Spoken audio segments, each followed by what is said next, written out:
रहल छी Darbhanga cassette entertainment के प्रस्तुति। आसिनक ई जोरिया के पहले पहरिया में भेले कलश निर्माण। देखो देखो मैया के महिमा महान। देखो देखो मैया के महिमा महान।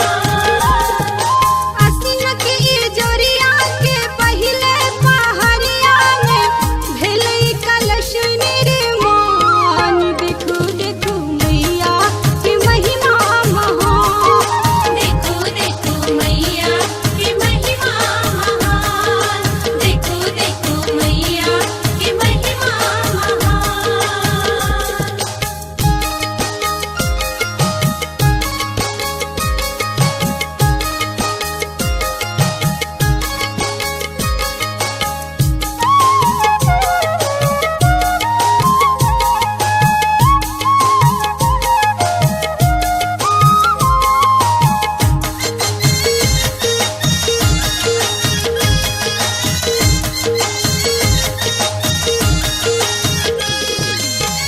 दाएं लक्ष्मी अंग विराज, बाएं सरस्वती बीना बजावत।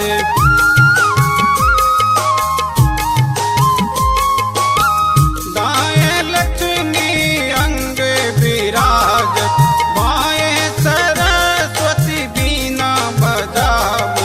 एके नजरिया सा एके डगरिया सा मैया मारती मुस्कान।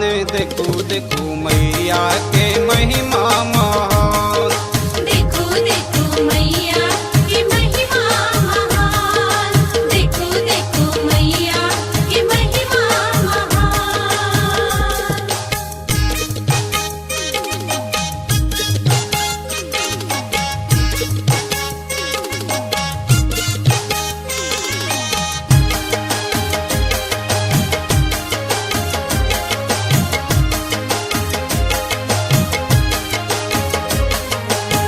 अपने सब सुन रहल छी दरभंगा कैसेट इंटरटेनमेंट के प्रस्तुति।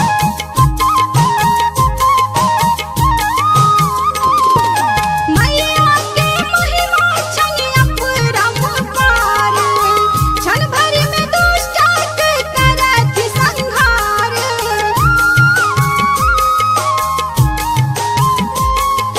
मैया के महिमा छनि अपरंपार। क्षण भर में दुष्ट करत संहार।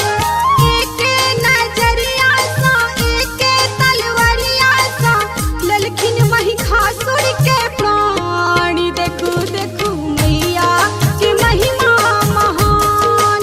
देखो देखो मैया के महिमा महान। देखो देखो मैया के महिमा महान।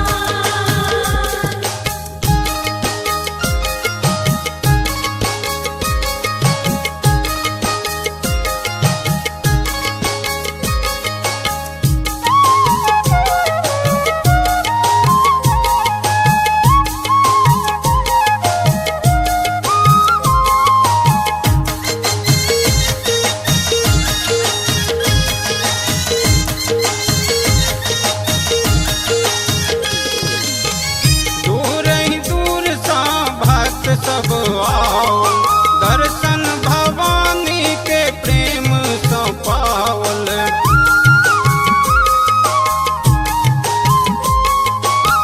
दूर ही दूर सा भक्त सब आओ, दर्शन भवानी के प्रेम सा पावल।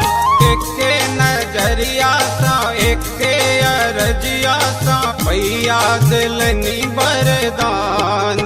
देखो देखो मैया के महिमा